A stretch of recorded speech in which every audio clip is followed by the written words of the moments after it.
And it's recording. All right, I'm with my brother here, who is Right on. 8-wing-7 ENTP, right? What's up, everybody? Yep. How's it going? Good, It's man. me. What's your name again? It's Jared. So it's like Jared. like Derek. Yeah. Gotcha. Yep. Respect. So, what's your background with the Enneagram, and like, how did you come to find out that you were an 8? All right, Nate. So pretty much, man, I had always dealt with like a lot of issues when it comes to dealing with people. I never really got along with a lot of people, especially like back home. Home life wasn't all that great, and so I always wondered like what makes me so different from a lot of people, And so that's when I got into personalities, and I started looking into. I took a test, found out I was ENTP. I went even further because I was like, well, I'm an ENTP, but I was like, I'm not like the rest of you guys. Like a lot of times, ENTPs are described as kind of bubbly, and I'm not all that bubbly. So I took another test called the Enneagram, found out about that. Turns out I thought I was like I didn't know what I was gonna be, but it turns out I was an 8 is what he called it, and like I didn't expect it at all. It just sort of like it was what it was. So I'm an 8-wing-7, and my tri-type is 8-3-7. So yeah. Mover shaker. Yep. 8-3-7. What's your do you know your instinctive variance? You seem like self-preserving sexual, if I had to guess. You're right. Yeah, you're right, man. Oh, beast, man.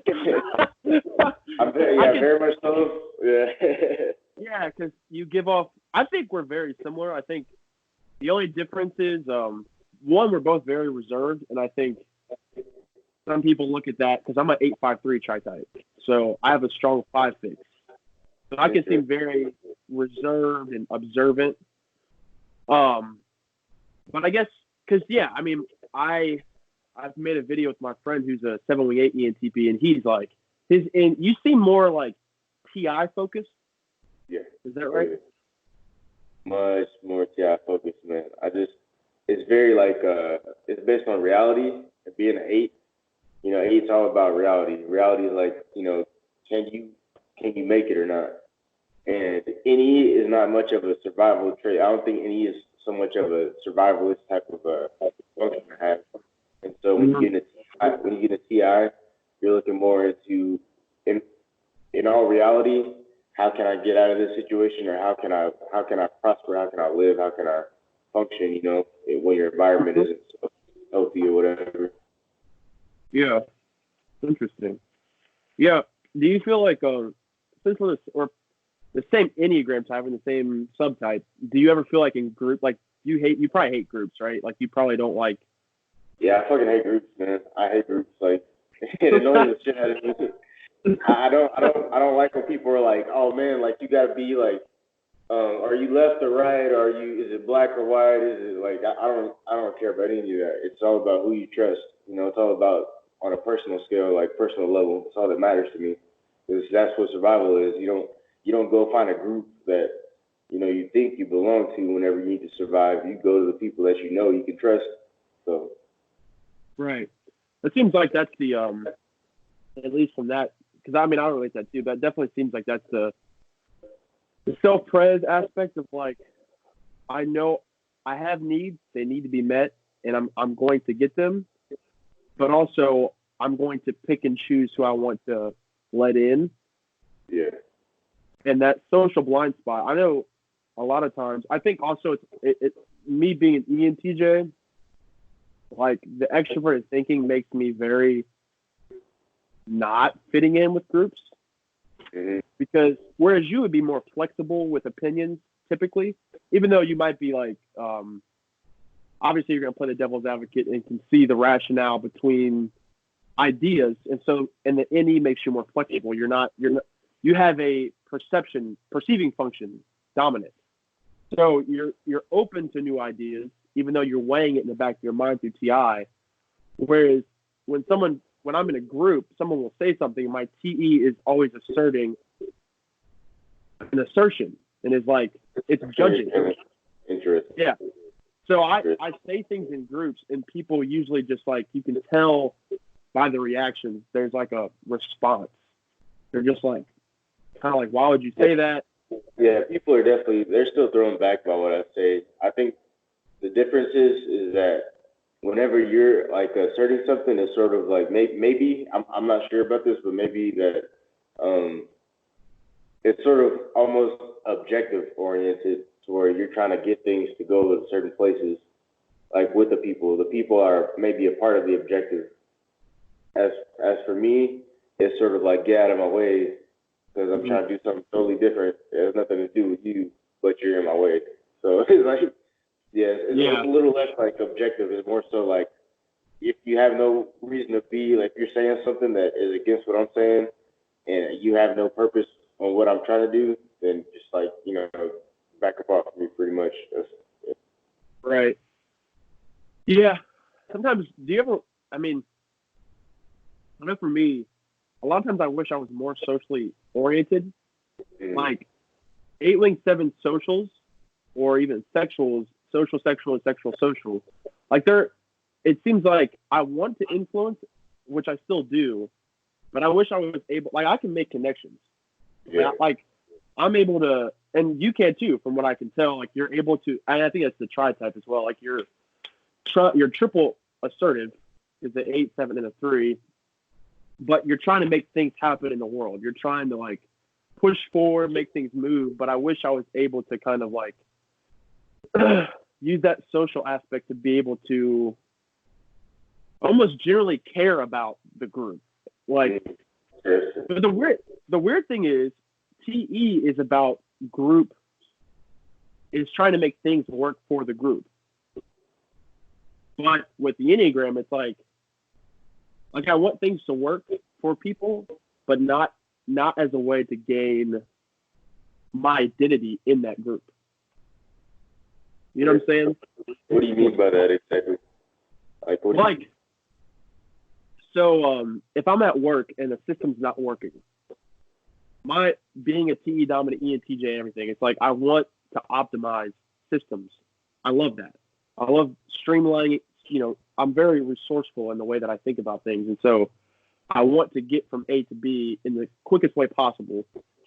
And the SP comes out as like, if I have to step on people, I'll step on people. Like if there's an obstacle in front of me, I'm going to remove them, or get around them, or get over them in order to make it work for a larger entity than myself. Oh, yeah, I feel that, man. I totally feel that. I'm the same way. I would say, like, I like to, it may not be necessarily trying to get it to work, but it's sort of like I want to find reasonings behind things. And so what I tend to do is, like, I'll go and, like you said, I'll play the devil's advocate, or maybe I'll get in there and just straight up ask a question, be blunt about it. Maybe sometimes I'll, maybe even try to persuade people, but I'm really working on this system, this internal system, in order to get it working, in order to understand how it works and why it works the way it does. So. Right. There was a question. Sorry, I'm going inside. I was gonna do this whole interview outside, but it's like 30 degrees, so that's not gonna happen. Not today. There was something else that I was gonna ask.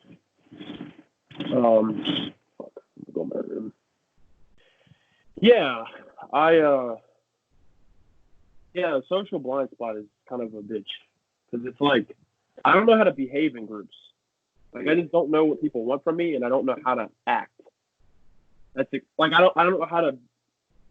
Like I know how people perceive me, at least I think.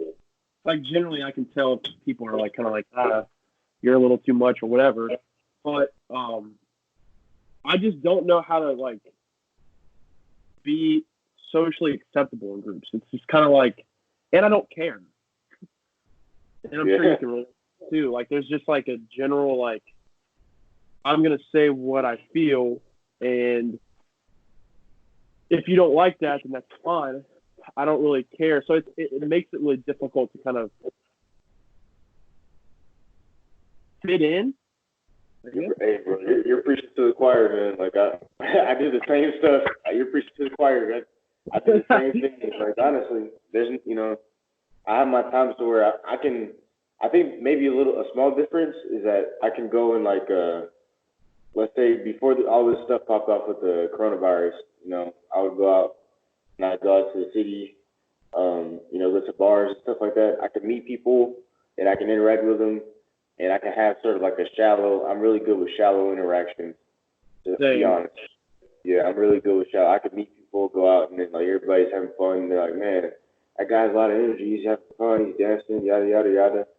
But at the end of the day, I'm not really that friendly. I'm just, I have an objective. Maybe I want to meet some girl. Maybe I want to just get, there's something I want to gain. So that's basically it. Yeah. Yeah. Do you ever feel like you're faking that kind of interaction just to make it? You're just like, I'm going to kind of come across as friendly, even though I could give a rat's ass about whatever they're. Yeah, it's like it's a little bit like that, because the thing is that it's not like I'm trying to be a dick, and it's not that I'm trying not to be like genuine. It's just that I know what's like acceptable, I know it's not, and so I put on that face. I do that because I don't want to be that person, but that's who I am internally. So it's just I resort to eight. They integrate twos, and I actually, growing up, I always saw the eightness in me. Like, I saw that aggressiveness in me as being like sort of like a bad thing. I saw that as being like I look down on it. Interesting. Yeah, I think I feel that way too. Like, I feel like, sorry, I'm trying to find my board so that I'm able to talk on my mic, because this shit is like, I don't know. But yeah, I feel that way where, yeah, like I don't want to fake it, but I also want to be like genuine to myself. Like, I'm not trying to just like act like somebody and just like, oh, I'm about this, but if I have an idea or a way of thinking about something, I'm not just gonna lie about it or like try to present myself in a way that's acceptable. And I think that's like one hard part with the 8 is the ability to just accept how we are. Yeah, very true. And it's also like kind of sometimes I find it like I find it odd when I meet other 8s, because usually being an 8, I'm used to people around me being sort of like a little like standoffish. And I meet another 8, and it's kind of like, wow, that guy's a little intense. You don't realize that you're the same way. I know, yeah. Can you hear me? Yeah, I can hear you, yeah. Yeah, I've noticed that too, and I'm becoming more aware of my intensity. Yeah. Like, I think it's a little bit different for us with the self-preserving 8-wing-7, because it seems like we're more aggressive on our privacy, our space, our stuff. That's where the 8, you know what I'm saying, it comes out very strongly, and it's like, but yeah, I mean, I work with like 3 or 4 8s, and sometimes I'm like, damn, am I being like that all the time? Like, that energy all the time? Like, that's fucking, that's a lot. Like, for people to just like, and we just say things intensely. Like, we just like, just say it as it is. And we carry a lot of physical energy too. I was talking to my friend she's an 8-wing-9, and she was talking about the idea of intensity. I'm like, yeah, I get up in the morning and I'm exerting so much energy in the environment that it's just so unnecessary. It's like everything it's hard not to go. It's hard not to go. I mean, yeah, it is, because we're just we're so physically like pushing out constantly, and it can just be. You know what else though? We can also, something we don't address a lot is that we can love just as intensely as we can push against whatever, be so intense. We can love just as hard, like, because of the same way that I want to be like owning of my property, my stuff, and my things. Mm-hmm. I want to own, whoever I'm in love with, whoever I like or whatever. I want to be like that close with them. So yes, that's another thing.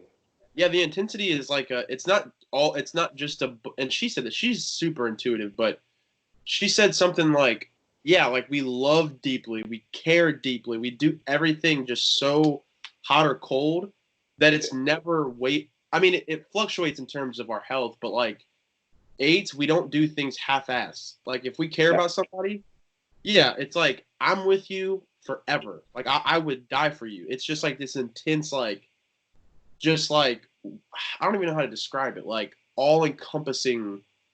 Well, it's like whenever you go out and you want to meet somebody, you're like thinking like, who do I want to meet? Who do I want to be with? I'm pretty sure the same thing for you that it is for me. I go out and I think to myself like, who do I want to die for? Yeah, who is it that I want to die for? That's pretty much.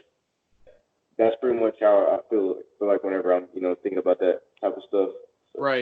Right. Yeah, there's like a very. Do you relate to having like the close knit people in your life? Like, I know the 8-7 SPSX has like 3 or 4 people that they can just rely on. They don't really, obviously, because it's social blind spot. We're not really focusing on the communal aspect of networking with people. Like, we don't ultimately find our. I don't even want to say identity in the community, but like. We don't need to be accepted in groups. We don't care about that naturally. Right. Social blinds don't give a fuck. Yeah, pretty much. I don't really care so much. Like you see, like I came here like I'm wearing the stuff I'm wearing, and I'm trying to make sure that I look presentable and stuff. That's really more so because it's something I've learned over time. It's more like something that I was like, hey, realize that in order to get certain things, you have to present a certain image, and I don't like doing that. That's not me. I really don't give a fuck about what people are thinking, but at the same time, I gotta do it, just because if I want to attain something. And so, when it comes to that question you asked me, the 3 people, yeah, pretty much when it comes to people that I care about, everybody that I deeply care about, I've known them since I was born. But there are people that I can reach out to and actually become close to on another level, and it's a little different. I feel like with being ENTP, because there's still that aspect of me that's very willing to meet people, and so even though I'm not necessarily fond of groups, I could go talk to a stranger, and I could be friends with that stranger. It just depends on the person, but I could probably easily let go to. Yeah. I don't know myself enough for that. I can't tell you. Right. Yeah, it's interesting. I think that's one thing I've learned too about the way that you present yourself. I think I've learned that over time too, because it isn't a 3 way of finding validation in the perceptions of other people. That's the motivation as to why they would do that. But I think one, even 2, like 8-7s, from what I've studied, they can be kind of like that. Like they can be chameleon like. Yeah, like they like they can I'm a chameleon. Yeah. Like they can come off 3 in that sense. But I think for me, a lot of it is to gain respect. Yep. It's like I want to present myself. Now I don't like even wearing flashy stuff. Like I like in a sense like fitting in terms of how I'm presented, but also standing out at the same time. Like where people look at me and they're like, that person's worthy of respect. That's a person that I can tell the way that they present themselves or the way they dress or whatever. There is a meaningfulness and intentionality behind them. And so it gains, because it's true. I mean, perception's reality. If you walk out the house and you smell and you don't got, and your clothes look, some people can't do that, but if you have, it's not even really about the type of clothes you wear. It's mostly just like being clean, keeping care of your hygiene, doing shit you got to do. But also when you walk out the house, make sure your shoes are tied. Make sure you got a belt on if you need it. Like, make sure stuff like that where you're conscientious. You're aware that people, it's like if you go to a job interview, make sure you're prepared. Don't walk in like a slob. Like exactly. What I'm saying? Like you're not going to gain that respect before you say a word out of your mouth. People look at you and already create. ideas about your character or ideas about who you are, right, wrong, or indifferent. That's just how it is. Exactly. That's exactly why I'm dressed up. You know what I'm saying? Because I'm gonna be like right now. I'm like the representative for ENTP A-Wing Sevens. How many people have actually saw ENTP A-Wing 7 on video? Right. People don't really know. You know what I'm saying? So I gotta hold it down for ENTP A-Wing 7. You know, I do. I don't want to come out here like fucking like, oh hey, I'm a Joker. You know, like yeah. wearing weird stuff. You know, you know, everybody knows ENTJs. You know, ENTJs come with it. They come. You know, they're very mature a lot of the times. I've met some ENTJs that are immature, but oftentimes like they're very respectable. And so I just want to make sure that people know that even though I'm ENTP, ENTP can be people who are more so like it's not always the image of the clown. That's often thrown around a lot. Right. That's so annoying. yeah. Well, I think the ENTP is stereotypically archetyped as a Type 7. Yeah. Like, you know, yeah, it's like this like person who's distractible, person who's goofy, class clown and stuff. And I think when I was talking to you before, I was like, yeah, this dude is like, I can see the functions. I can see the TI, the NE, and all that stuff. But yeah, I think the 8 gives ENTPs a groundedness and more of a probably. And there's not a direct correlation, but more of a TI focus, more of like escaping from the ethereal and kind of grounding in like what is true. Right. Exactly. That's exactly what's going on. We know it's like reality is growing up. You become an 8. If you're an 8 and you're an NE dominant user, then you have to get a real reality check, because if you don't check yourself, then sometimes an environment that wants to restrict you and restrict you and restrict you, you're not gonna adapt. Right. You gotta be real with yourself. So right. Right. Know? That's true. Yeah. What else is? Do you have a strong 3 fix, or like what number in your tri-type outside of your core type, obviously, do you resonate more with, like the 7 or the 3? Good question. I've never thought about that. I would probably say it might be 3. I could be wrong. It might be 3. Yeah, I can see that. Yeah, it seems like people have a stronger. I don't really know necessarily the order, if that makes the difference, but I know for me, I have a super strong relationship to the 5. Like every time I take it, I get 8-5 routinely. Where for a while I thought it was a 5, and I was like, I'm too emotionally intense. I'm too extroverted. Just generally, I'm too there. Like that. Like there are parts of me that kind of do the avarice hoarding and like, but that's more when I'm not healthy. But yeah, I used to think the tri-type theory was trash. I was like, that's not. I don't think that's real. But now I look at it, I'm like, yeah, like it's definitely like, and I think it's interesting too, because you see, like for me, my relationship to shame absolutely is more the 3. It's like when I make mistakes, there is shame. There is like I failed and I beat myself up. And then with my relationship to my mind, there is like, I need to know the environment. I need to be prepared. I need to know things as a way to counteract life. What's going to happen? Yeah, that's where the core 8 comes in, because it says, I need to stay in control. How do I stay in control? And then you work with your tri-types, and it kind of creates a whole person instead of just a disassociated aspect of our personality. It's like, no, you're not just a head. You're not just a heart. You're not just a body. You have a relationship to those 3.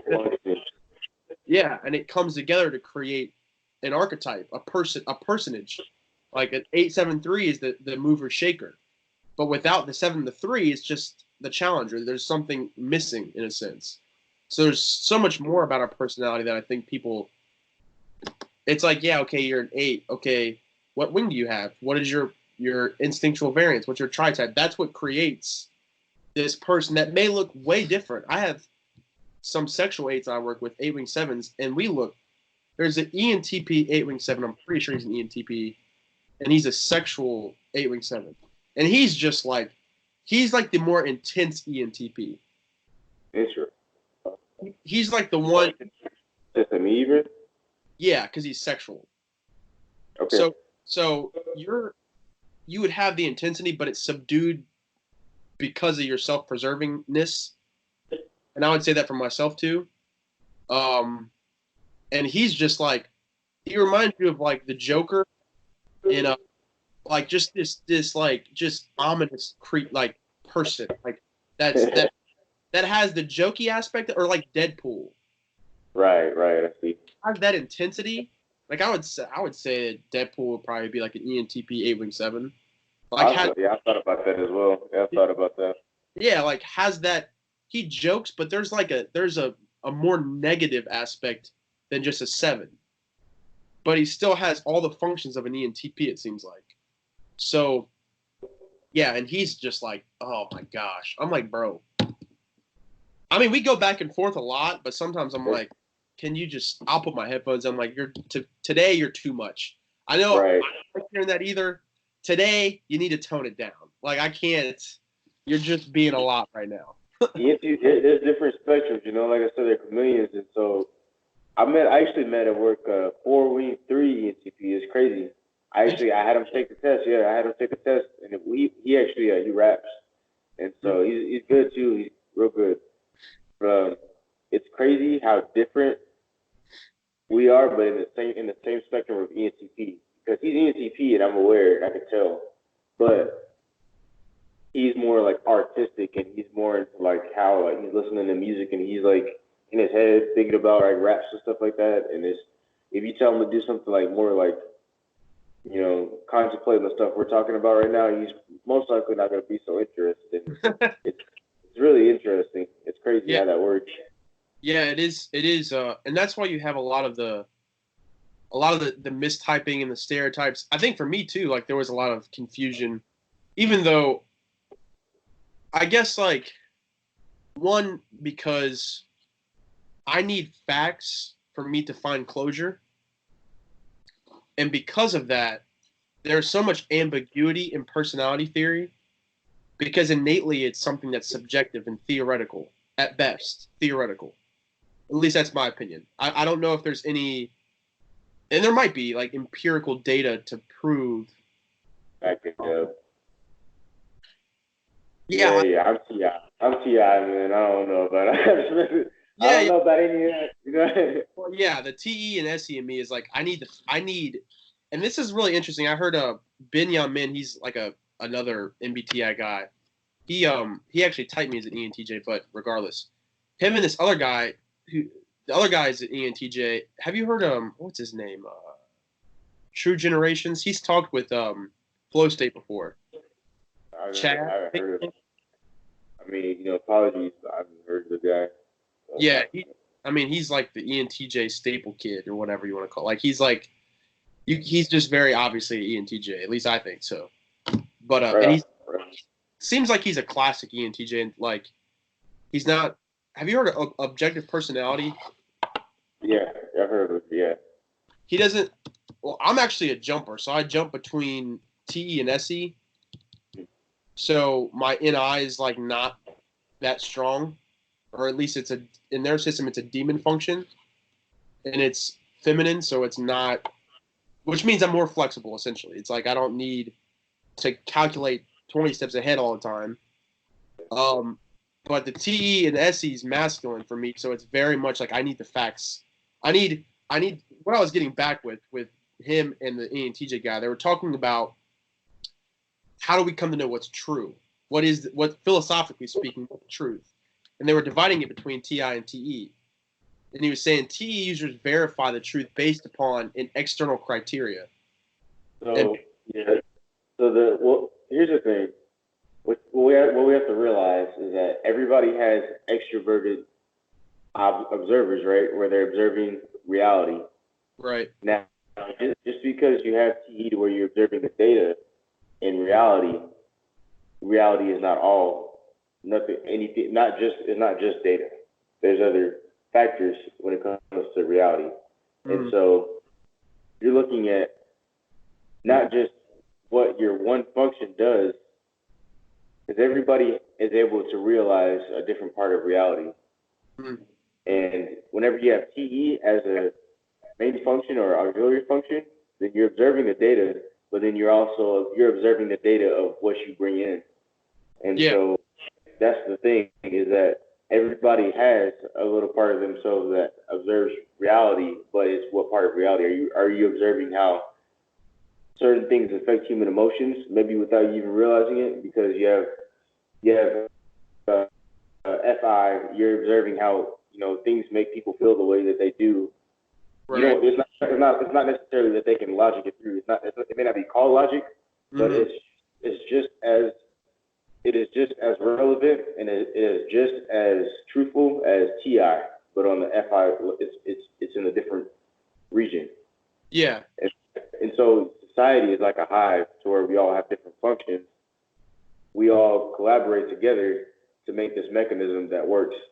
And so that gives you proof, that gives you empirical data that it is something that actually is truthful altogether. Everybody has a little bit of the truth. Yeah. And it's interesting how, it's a great point that everybody sees a piece of reality just by nature. That's the essence of cognition, is the ability to verify that you even exist, to even think I think, therefore I am. That mantra. It's like that's in order. But it's just interesting how for a TE user, how they come to I guess I could ask you a question in this. Like, it seems like the TE user doesn't. I guess the NI would weigh the pattern of the data, because the TE user looks at what is concrete naturally. TE, the relationship between objects, and TE, like data. So there's different types of objective patterns that are being looked at, right? Because TE, I don't have TE. I can't exactly put a finger on what happens, but I do know that I have NE, and I can compare it. And so whenever I'm using my NE, like as an 8-wing 7, and I channel it through my TI, and I'm saying like, hey, what here is going on? So I look at my NE and I say, well, my NE is catching patterns of things, right? It's catching patterns of reality, not necessarily through means of like actual not in the same sense that TE would, but it's catching patterns in reality. Now, when it goes through TI, it says, okay, so why did I catch this pattern? What is this pattern telling me? Is it truthful? Is there any relevance in this pattern? And then it goes into my little sort of like whatever you want to call it, my framework, right? Yeah. My framework. It goes to my framework, and then I start building upon what this means about reality. Yeah. And maybe when you're collecting TE, it's almost the opposite. It's sort of maybe like you're collecting data from the framework that already is there. Yeah. You're saying, what about this framework is there? And then you're saying, what does that mean about this framework? Yeah. Is that what's going on? Yeah, I think it's, at the end of the day, it's like both the NETI and the TE NI is trying to, it's like coming from opposite angles and arriving at a understanding of reality in essence. But one is trying to start with the empirical and then go to the abstract to form a concept, to form a prediction, to form an abstraction, to form an archetype, in a sense. Whereas the NETI is starting with the abstract and trying to concretize that into empirical. It could be something that we turn into something that's empirical. Yeah, exactly. I mean, in NETI would be like, what is the theory of numbers? Like how does 2 relate to 7? And the TI would come in and say, well, if you add it, if you do this to it, then it produces this. Now, those numbers don't necessarily have to have an empirical essence. They don't have to exist in reality to have existence. But the TE user would have a hard time with that. The TE user would say, okay, but why does it? Okay, I mean, it works, but how do I know that it's even there? How do I even know? It's really interesting how it always goes back to what's observable or is empirical and testable. But yeah, very true. But you're also able to look further into what is going to happen, what you can do with that. Yes. So we're, like I said, different parts of reality. I'm not good at knowing what's going to happen next. I can tell you what things are made out of, but I can't tell you what the fuck's going to happen. You know. Right. I can make a lot of factors and shit. You know. Yeah. Yeah, I'm always trying to gain information about things so that I can predict and be prepared next time. It's like a constant need for control and preparation.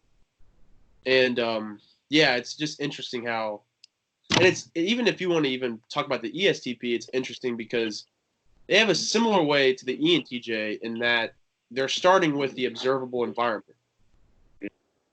But that's really interesting too because how would you break down TE and SE because they're both talking about the environment, whereas so I think you're talking more holistic. Like so SE. Imagine you had something, right? Let's say you had this charger, this little piece, and everybody with different functions are looking at the same little charger. Right. And when they look at this, they're all looking at the same thing, but they tell you a different part about it. When I ask you, what does this do? Yeah. Well, SC user is going to say, well, this comes down like this, and it plugs into the wall, and you plug your stuff that charges your shit. You know what I'm saying? Like, you plug it in, and then maybe like a TI user, if you ask them, like a dominant TI user, they'll be like, hey, what does this do? They'll say, oh, well, this creates, so like when electricity comes through I don't know, they talk about the electricity and how the electricity works and that shit. And then maybe NI will be like exaggerating, it's like, hey, this comes from years and years of, I'm not good at producing future stuff, but the point is they talk about the future aspects of it and I don't know. Yeah. That's like an analogy, I guess. So. No, yeah, that makes sense. Yeah, it seems like, I guess, SE is like, I think SE in terms of the environment is talking about more of a holistic, immediate sensation response. Yeah, pretty much. What does it do? Flip it open. That's what it does. Right. Like, they look up the components and they're like, oh, this piece right here, you get this piece, plugs into there. Maybe it's like they focus more on the functioning of it. I have no idea. I'm just guessing. Throwing spitballing out there, man. Right. So. Yeah, that's interesting. Yeah. Yeah.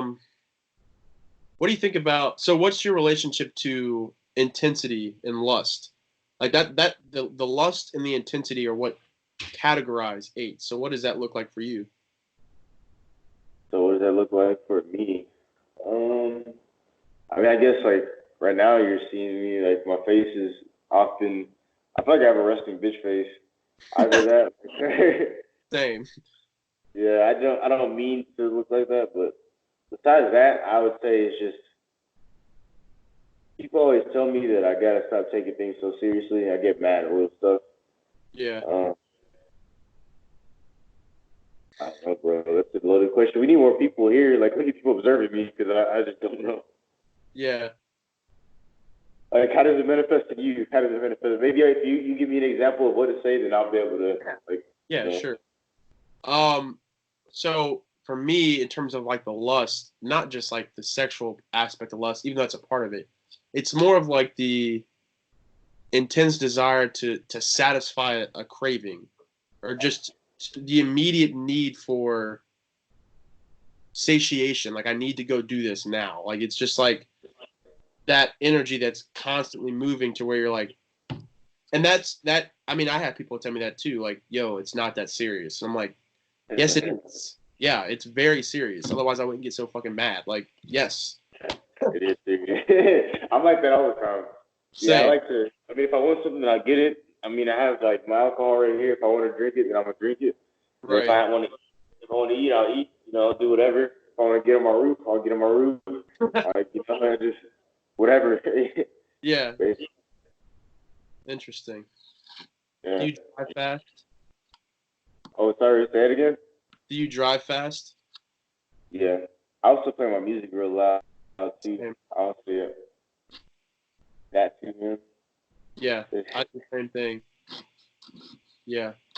What else? How's your relationship to authority? What does that look like? All right. That's a big one. That's a loaded question. Here's the thing with me. You would think that I do hate it. I do dislike it. However, I feel like I've grown to deal with it as long as it's contractual, as long as it's something that's spoken or written. If it's something that has been agreed upon and it's a contract, then I like contracts, and I consider contracts to be less authoritarian because then it's sort of like an agreement, you know, quid pro quo. You get something, I get something, and we're good. Right.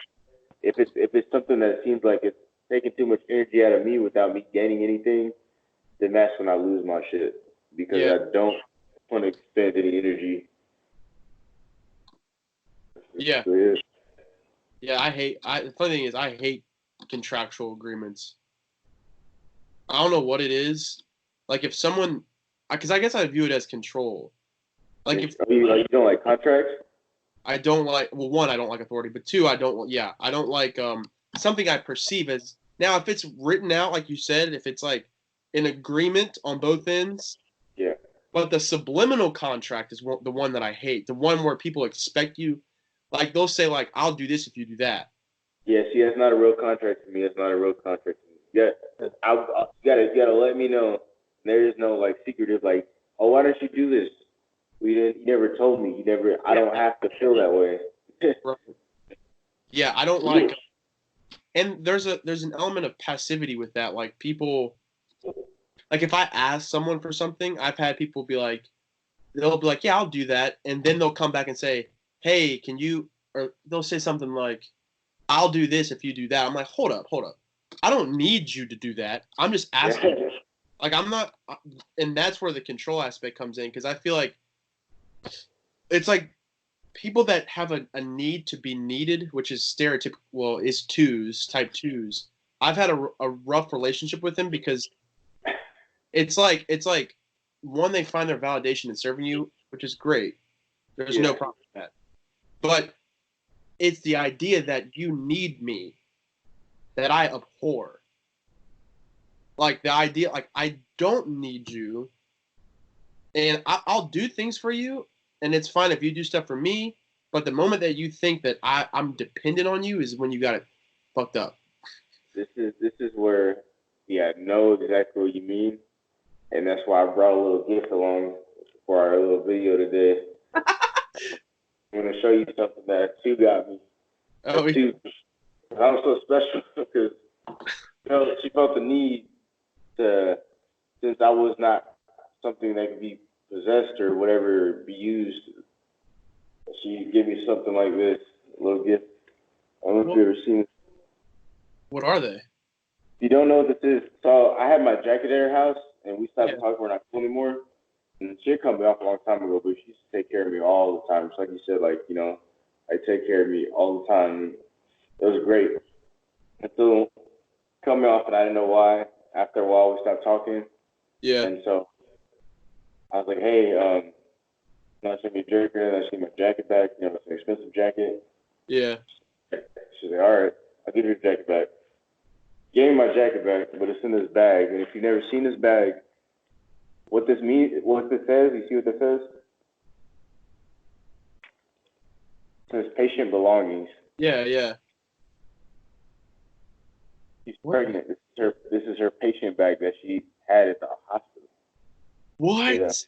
Yeah, she's pregnant, and this is her bag that she put my jacket in because she thought it'd be she thought it'd be cute or some shit like that, but Fuck. Yeah, that's so annoying. That would. it's annoying. It's fucking ridiculous. Like, Yeah, does that? That for one, that's extremely passive aggressive. No kidding. But Hurt. oh yeah, that's fucked. Yeah, I've noticed that. Like I have, like that, and I think it's true of eights. Like we don't like we like to be needed and to help people. That's the connection of the two. Yeah. But the moment that people think that we need them is the part that the eight's like, hold up, no, don't get it tripping. I'm helping you because I should help you. Yeah. I need you. It's not reciprocal, which that's where we kind of back away, and it's bad. It's kind of like true. because we do need people. That's the fact. Yeah, we do. Yeah, we do need people. We do need people. Like we don't. That's just the mindset we've ingrained in ourselves. Like all I need is myself, and it's just like, no, you do, and it's hard. It's just like fuck, like.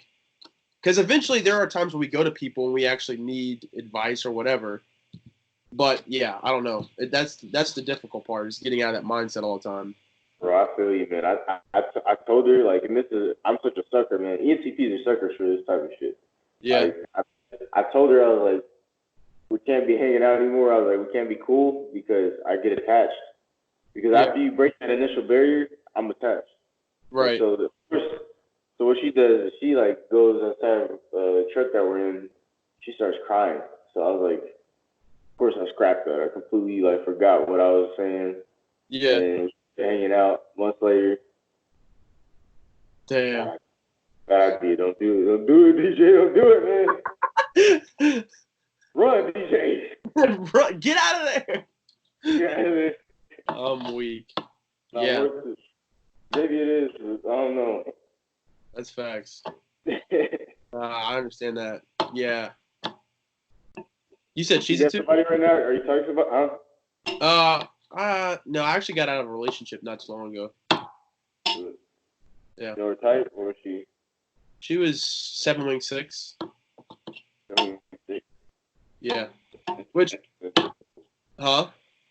That's interesting. Yeah, she was ENFP 7'6". And it was great. I mean, it was fine, but then shit happened, and I was like, all right, well, I mean, it happens. But yeah, I'm pretty much just chilling right now, just trying to stay focused on work and school, and not get. But you're really thinking about it. I hear you, bro. You're thinking about it. Like, oh yeah.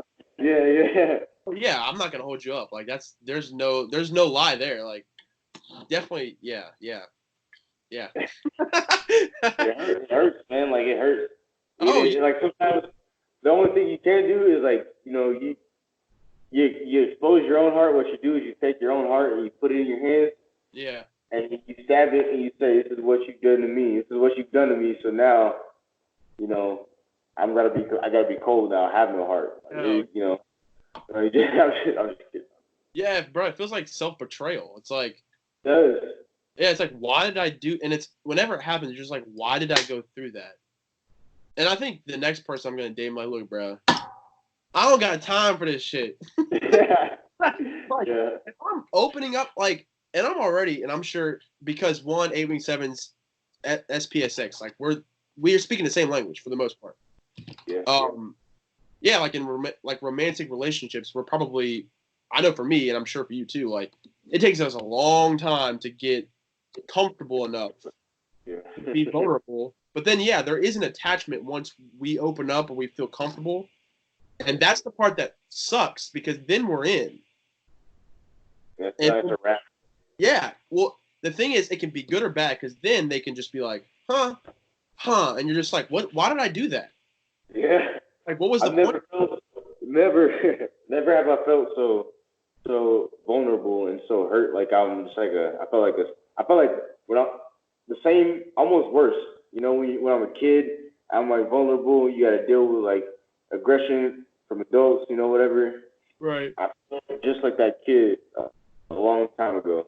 Exactly what that feels like. Yeah, you feel like a little kid. That's what sucks. Like and I cry once a year, probably. I was like a baby, but I was like mad crying. Like, this is fucking bullshit, man. You see boys in the hood. Oh, bro, yeah. I was like, I'm gonna punch a hole in the fucking wall, bro. And it's funny because like, even my close family, they don't ever really see that either, and they don't know to hug you or to leave you alone. So it's like you want to be embraced, but you already feel weak enough, and you're like, man, don't touch me. All right, you can hug me. It's actually like exactly. No, give you a hug. Yeah, please. I didn't talk to my mother, man. Whenever she did this, I didn't talk to my mother. I was like, my mom was like, text me when you get a chance. Right. I was like, no. Yeah. I don't want anybody. She was the one trying to tell me the whole time, like, oh yeah, that girl's no good. And I just got mad at her for no reason. I'm like, no, because you tell me the truth. Literally. Maybe it's what's happening. Yeah, that's a fact. Yeah, it's hard to subject yourself to putting yourself out there, to put your heart out there where you're just like, all right, I mean, I could be screwed over. You can't always control that. That's the hard thing, is like just being, willing to. I even do it with my friends, like friends that I've known that I'm close with. I'm guarded with them. There's no reason I should be. Like, they know me. They walked through my life with me and have seen the shit that I've gone through and vice versa. And yet I'm still guarded with them. Like, my best friend, he'll come over and I feel like a protection on my heart where I'm like, nope. And I'm like, why am I doing this? Like, it's like a reaction, you know? Yeah. It's like something you can't get over and you want to. Like, you can feel that you want to be that different person. Let's say you're by yourself, like contemplating, like, oh, I'm gonna go out, I'm gonna do this, I'm gonna talk to these people, be vulnerable. You get in that situation and you look at them like, or you look at me like, like, it's like, but you didn't mean to. It's just like immediately you're like, no, like, stay away. Literally, it's so guarded and so just like defensive, and it's like I can be there for other people. It's such a weird thing because it's like I can be there for other people. You need me, shit happens, I'm here for you. I would die for you. I'm a bro. Like, I won't judge you. I'm going to be here. But the moment they're like, hey, and I'm here for you too, I'm like, no, it's just me for you, not you for me. That's not how it works. It gets so like, but it's pride. Like, don't impose your help on me, right? Oh yeah, I want your help. What if I don't want it? Yeah, but saying I can't die like a man. I can't, like, Yeah, and that's what it is. It's pride. Yeah. Like, I can be there for other people, but I don't need other people. It's like, no, that's not how it works. The essence of a union and a relationship between either romantically or friendships is the push and pull for both ways. It's the give and the it's like having a cup of water. You pour the water in this cup, you take this water, put it back in the cup. That's what it is. It's a constant flowing and giving. But for us, it's one-sided. We always pour out all the time as we integrate, and we're always like helping people. But then when other people try to pour us, we put a plate over it, and the water just pours off, and we're like, why am I empty? Why am I alone? What? And it's like, oh, that's honestly why I'm in this situation, most likely, Yeah. There's times, of course, like I should have told her like a long time ago, what she did is stupid. Yeah. Like, I do this often where I don't tell girls my intentions are that I do like them. They're showing me attention. They give me attention. They give me what I want. Right. And I never tell them how I feel because I don't want to be vulnerable. So they never get that same thing. I know. Yeah. The thing is, we can do it. Like, there's the cool thing is I've seen more 8s, and specifically 8. I mean, like, even Taylor, he's been on YouTube for a little bit, and he's becoming like a great example of what 8 men look like. And he's vocal about his shit every time.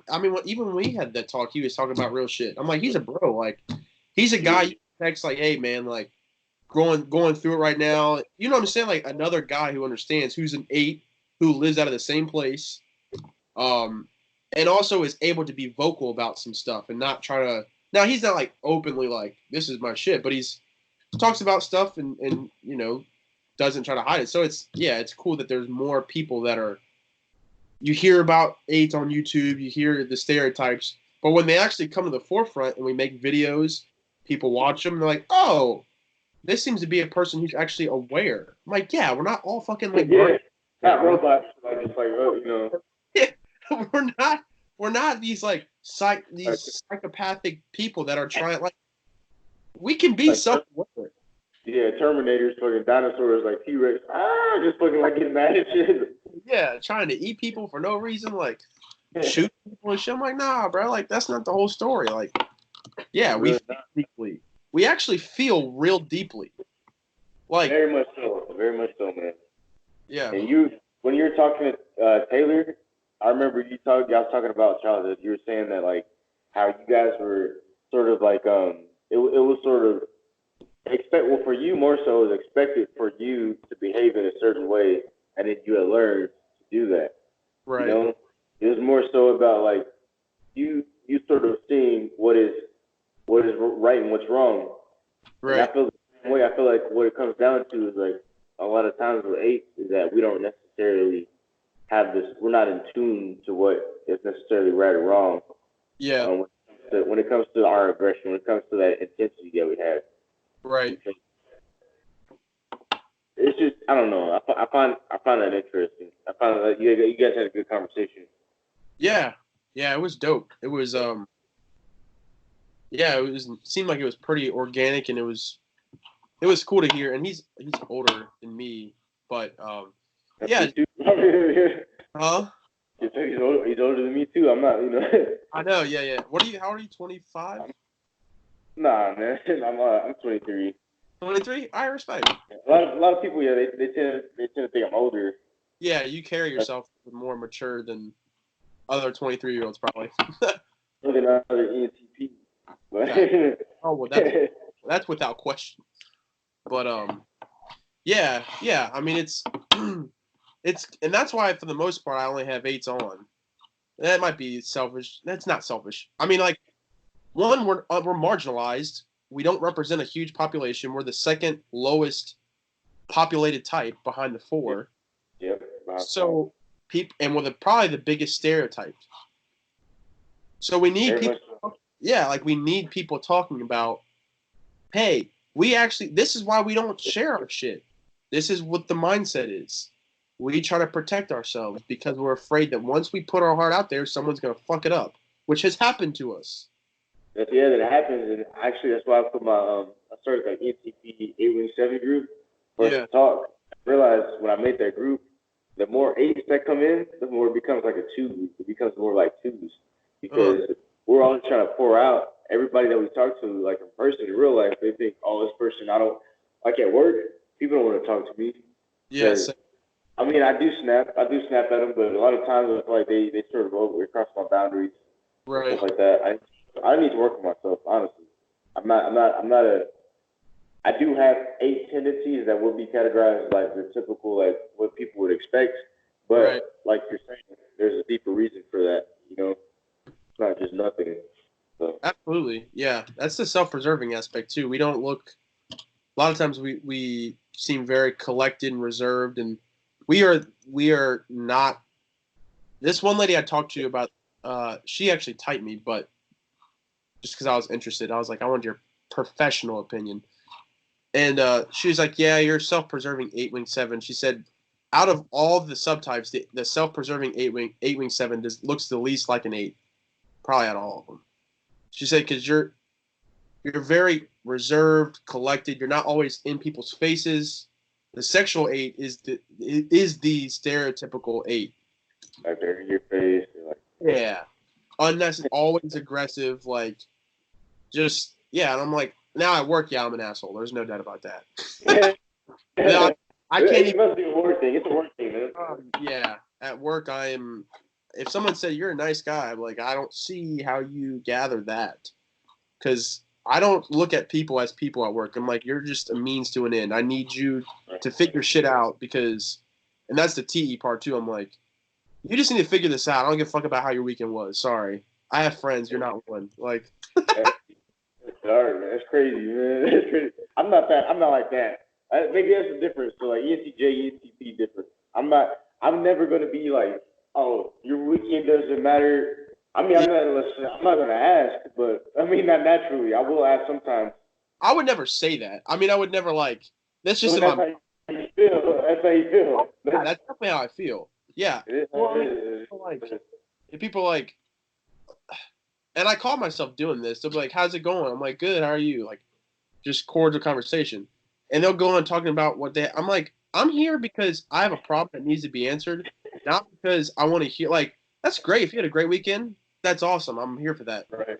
But like, I can't give you what you need, and I want you to know that I just need this problem solved. That's all I'm like, which can be really cold. No, but, I'm not saying you're wrong. I'm not saying you're wrong. I think it's funny. I think like I see what you're saying. Me, I don't like. It's more about like you're focused on that particular thing. You're trying to get that done. Yeah. I get my work done. But the thing is that what do I do? It's like I see work the sort of the same way that you see people. It's like you just want to get it. Like you want to get the people out of your way. Interesting. The work that I do, I'll make sure it's done right. I'll make sure it's done however they need me to have it done. Right. But I want the people I work for to be aware I'm doing this because there's a contract and you're paying me. And if that's the case, then I mean, you better pay me. You better have my money. Have my money now. But yeah, I mean, it's just about getting the work out of the way. So when people talk to me, I'd much rather hear what they have to say than what's going on with the work. But I will do all of it because it's a contract and it's sort of the quid pro quo, which I was saying. So. Right. Makes sense. Yeah. Well, this has been an hour video, so I usually try to wrap it up around an hour. So right I appreciate you coming on. I think this would be a dope thing for people to see, and hopefully we can tag along with Taylor sometime. I'm sure he'd be down. Yeah, I called or I texted him. He said he'd be available next week. He's doing like moving, going to like the suburbs or whatever. So. Yeah. Dude, I talked to him about getting that Chad dude on. So that would be sick if we could all four link up. That would be fucking live. Right on. 4 8-wing 7s just chopping it up. I mean, party, man. Yes, sir. But all right, man. I appreciate your time, brother. Hey, you too, bro. All right, man. Also, could you make sure to send me the video links or? Yeah. Like, I appreciate it. Peace. Take care, bro.